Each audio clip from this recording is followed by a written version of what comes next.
Hello there, Battle Brothers, and welcome to another video, and welcome to another recommendation video, is it? You could call it that. There are many videos on the internet that say how to this, how to that, how to do this, how to not do that, and so on and so forth. And in some cases, those videos are very useful, like those I will mention later. But also there are some that really will give you nothing, or that they are hiding behind the veil of I will help you. But really, it depends on you. It's just all up to you. And getting into fandoms is such a case. Now, I know that it could be difficult at times to get into one fictitious world or another, especially then if that world has been around for decades and if a lot of people have been contributing to that secondary world, expanding it, working on it, so it's vast and one doesn't know where to start.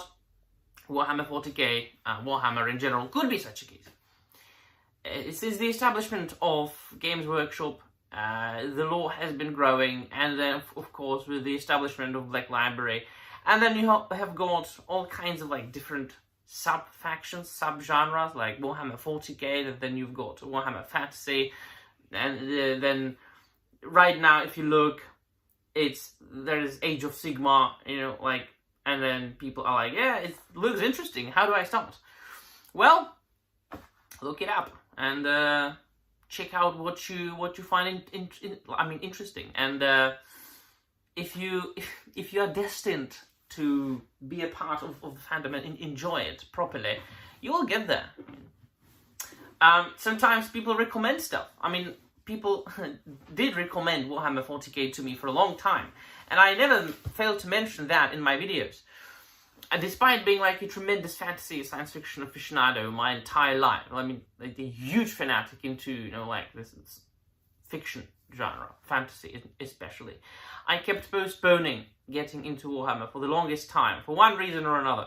And then I don't even remember how or why, but about 10 months ago, I grabbed Eisenhorn, the omnibus, and read it, and I was all in. And since then, I mean, I've read over 35 novels, and then plus that, some short stories, of course, and novellas. And I've been delving into old codexes and supplemental material.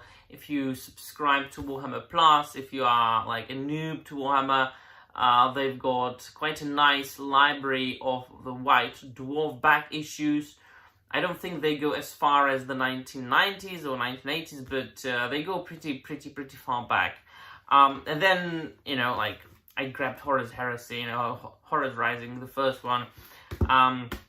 Right now I'm reading Fear to Tread about Sanguinians and the Blood Angels, and so that's my thing. I've always been into the lore.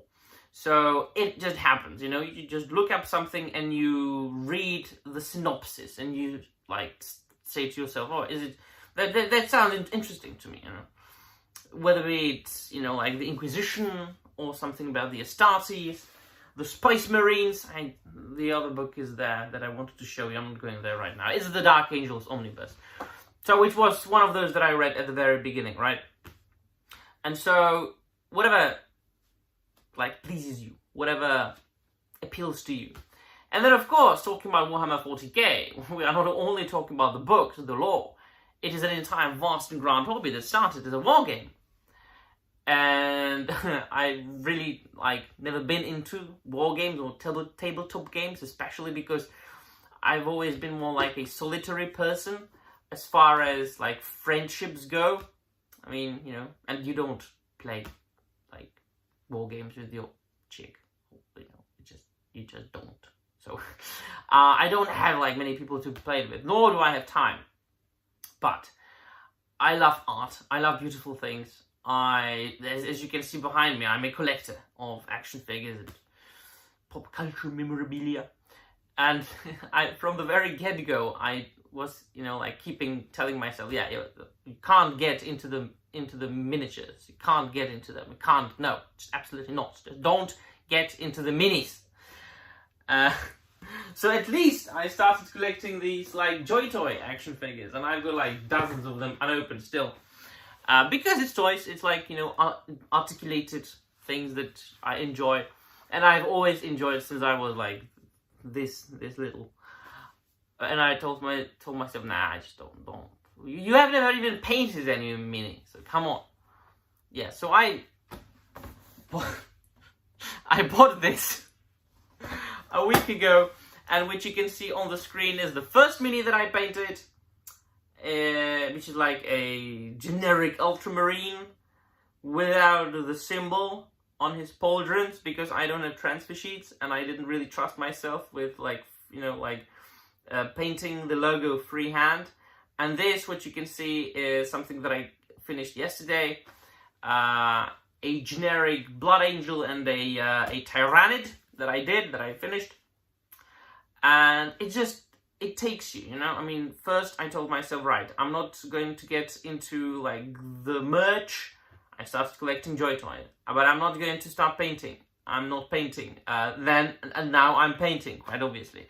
And because I got this, I quite obviously had to buy better brushes and a bunch of more colors, Citadel colors. Because this is not enough what they give you. This is not enough. It's just they give you the basics, and you can't even paint like these figures properly with what they give you here. And besides, the brush, the starter brush, really you can like sort of manage to paint one miniature with this brush, and then you can throw it away because that's shit. So I bought better brushes, better equipment, and a shit ton of more paint. And I'm all in now.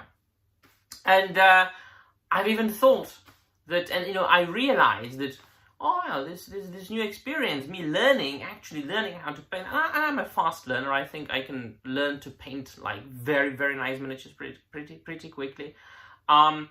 It made me think, oh wait, but there are many more things you can paint. Actually, there's not only Warhammer, right? There's all kinds of like fantasy miniatures and figures, and you can then start customizing your own action figures, you know, and then broaden your creative ventures. And I was like, yes, this is a good idea. So I got this. I got a D&D miniature so that I can paint it later on. Yeah. Because this hobby has like grabbed me. So it always takes you somewhere. Like,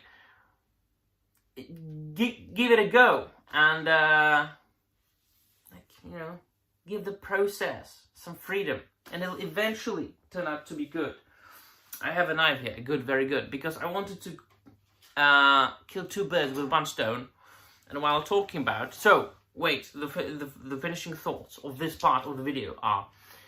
Where to start with Warhammer 40k? Look it up and see what you like. And the rest will happen. Don't worry. If you're not into it, you'll not get there. So yeah. My natural progression was, I think, the progression that has been shared with many fans. Like, you started somewhere and you just started doing the rest eventually. Even though you swore to yourself that you would never do that. So yeah. And coincidentally, I just received this package from Big Bad Toy Store. So why not open it? Why not make an unboxing video a little bit? Of course, very topical.